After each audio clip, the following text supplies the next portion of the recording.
Hi everyone, I am hope you are well. I am Ajinkya and I am your guide for CISA. So in today's video I want to talk about MCQs and how to tackle the MCQs in the exam. Because as you know, CISA exam is all about MCQs where you have to select one right answer and eliminate the four possible incorrect answer or not the most relevant answers. So this is just a disclaimer before I start explaining. Now, this is not a sheet or the ultimate guide to answer MCQ exams. This is just a guidance for when you are stuck in the exam. Now, let me start by sharing my screen. I hope you are able to see the screen. Now, I have divided this talk into three parts. First is general rules for tackling MCQs. Now, this can be applicable to any kind of MCQ exam, and this is not necessarily applicable only for CISA exam. Next option is rules specific for the CISA exam. Now, in this section, I will talk only about those rules which are applicable for CISA examination. And third is types of questions which are asked in the exam for which we can apply our rules. Now, let's start with the first part, which is general rules. Now, the three options here, the three pointers here talk about questions. Now, first is whenever you come across any question, don't read the options at all. First, focus on question and only questions. Don't read the options at all, because if you read the options, you will be confused and you won't know where the question wants to take you. Hence, first read the question and nothing else. Then second part comes about analysis of the question, second and third part. In the second part, what you have to do is you have to identify the technical words. Now, technical words can be something like segregation of duties, it can be risk, it can be opinion, it can be backup, DR, it can be anything which you have studied in CISA. Now, you have to focus on those technical words and keep those technical words or the technical concept in mind. And third is the action word, because this action word will decide how you have to answer. you know Now, action words can be something like, what is the first thing the auditor has to do, what is the most important thing the auditor has to do, what is the primary thing which the auditor has to do. It's on those lines. So these three parts help you decode the questions. Once you are done with that, you can move to the options.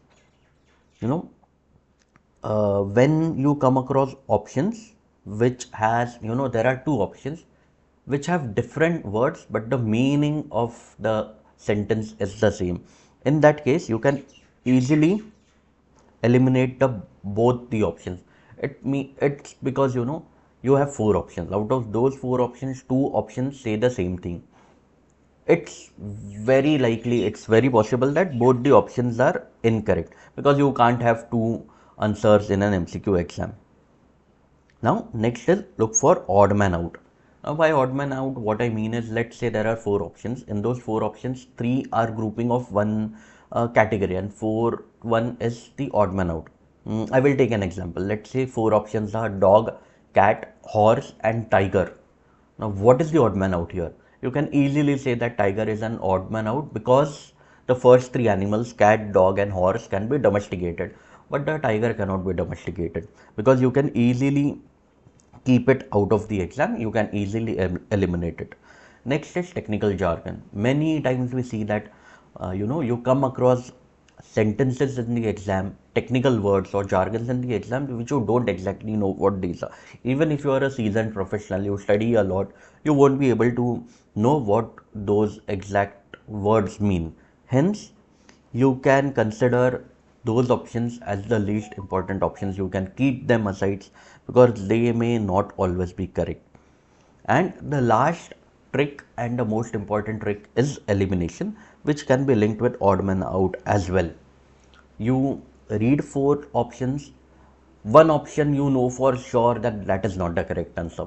Now you can easily eliminate that option and you are then left with only three options to come to the right answer. Now, before we deep dive into the rules for CISA examination, let's understand what kind of questions are asked in the exam. Now, I can say there are two types of two type of questions asked in the exam. First is judgment based and second is fact based. Now, what do I mean by this?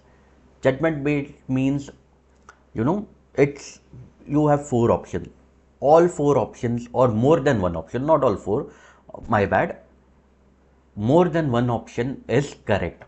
Now you have to select which is the correct answer as per the description given in the question. That is why this part is very important for us. Action words. This will decide what option is correct when there are more than one correct answers in the options. You know, these are judgment based questions. I will come to this later. Now, second is fact based. It means one answer is right, rest three are wrong. Let's say a question says, what is 1 plus 1? You have four options, 2, 3, 4, 5. Now, you can't eliminate, you can't decide which is correct, which is incorrect. Three are definitely incorrect and one is correct. 1 plus 1 is 2. So, two option is correct. You can't say, what is the primary answer, what is the first answer, what is the most important answer. In this question, there is only one correct answer, which is 2. Hence, in these kind of questions, you can't use a lot of rules or a lot of logic that we saw or that we will be seeing in this video. Here, you have to know the facts, and based on the facts, you can come to the right answer. That is why I said you have to read the question and identify technical words and think about it. Once you know the concept, once you know the technical words, once you are able to catch the technical words, then you can easily come to the correct answer. So, fact based questions are very easy. In questions, now the next important part, how do you know if a question is judgment based where more than one option is correct, or if the question is fact based where only one option is correct? So in the exam, look for keywords, something like primary, best, first, most, greatest. If you see all these keywords, it means that there are more than one options correct, and hence you have to rely on the judgment. But if you come across words something like what is true, what is accurate, what is correct, which means one is accurate, one is correct, one is true, and the rest three are incorrect or false. Hence, you can say these are fact based questions. Now, these ones are the tricky ones because you have to be very thorough in the concept to come to the right answer. Now, these I can say these are relatively easy because you have to know the concept, but it's okay even if you are not able to distinguish between two concepts and how they interlink with each other. You only have to know one concept and you can easily answer the question. Now coming to CISA exam specific rules. Now these rules are specific for CISA exam. What I have done is I have drafted 4 rules based on my past 6 years of experience in IT auditing and attempting multiple CISA questions throughout those 5 or 6 years. Now these are my rules. These are not endorsed by anyone. These are created by myself for my use, and now I want to share these rules with you.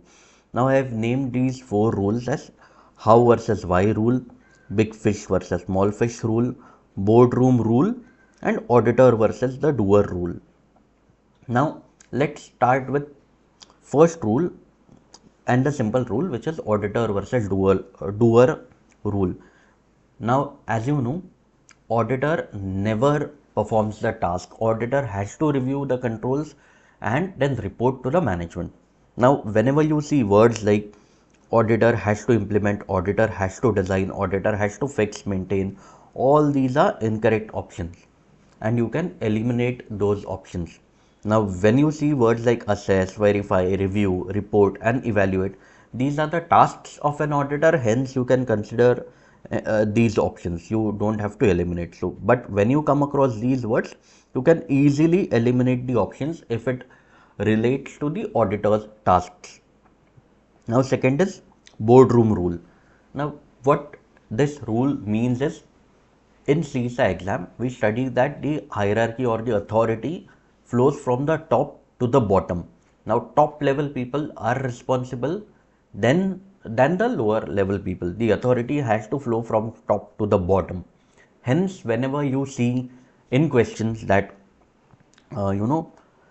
let's say there are two options. First option says board of directors responsible, and second option says that IT manager is responsible. So in this case, since in CISA exam we follow the top down methodology, we can eliminate the IT manager option. Now, how do you identify such questions? In those questions, you can see questions asking for first step, primary concern, most important factor. Look for choices that point towards the highest authority, and that highest authority may be a right answer. Now, the third rule which we have is big fish versus small fish. Now, it is a law of nature that the big fish will eat a small fish and small fish will eat even a smaller fish. Now, how do we apply this rule of nature to the question? Whenever a question has an option which eats a smaller option, that means the smaller options are out of the question. Now, let's say you have four options, something IT policy, IT guidelines. Then, of course, you have to keep the question in mind. But IT policy will eat IT guidelines because IT policies are overarching. That way you can look at the options and eliminate the smaller fishes. So, you are left only with a big fish. Now, the last rule and the most important rule, which is also linked with a big fish, small fish analogy, is why versus how rule. Now, in the question, whenever you see options, what you have to do is you have to ask so what or so that to the option. If this question takes you to another option, it means the first option is eliminated.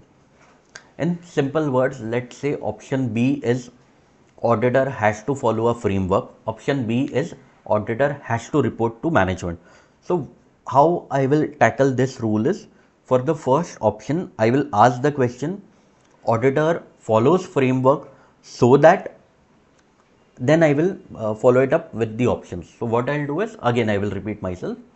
Auditor has to follow framework so that he can report to the management. It makes sense, right? So, that is why I can say so that takes me to next option.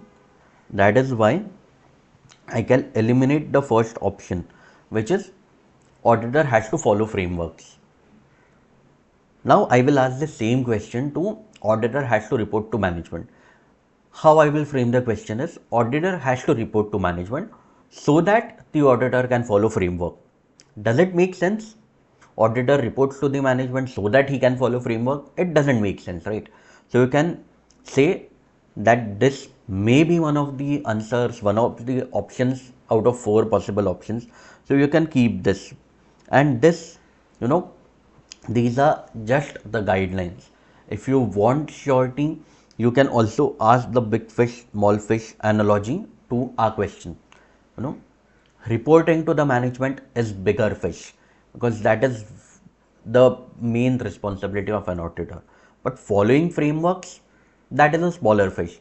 That is the responsibility. Following frameworks and reporting it, that is the responsibility of the manager, of the auditor. That is why the bigger fish, which is reporting to the management, eats the small fish, which is following frameworks. We can also sort of apply the boardroom rule to this, even though the question does not ask directly about whose responsibility is it, but we can say reporting to the management is one of the tasks of an auditor, and management is the highest authority. So we can eliminate this. So again, as a disclaimer, these are the rules which I have created based on my experience, and you can apply these rules whenever you are stuck. This is not a guideline to apply these rules to all the questions in a blanket way. Each question has its nuances, but you can apply these rules to most of the questions whenever you are stuck. If you have any questions regarding these rules, or if you want me to apply these rules to the questions which you see, you can reach out to me and I would be happy to help. Have a good day, everyone. Thank you.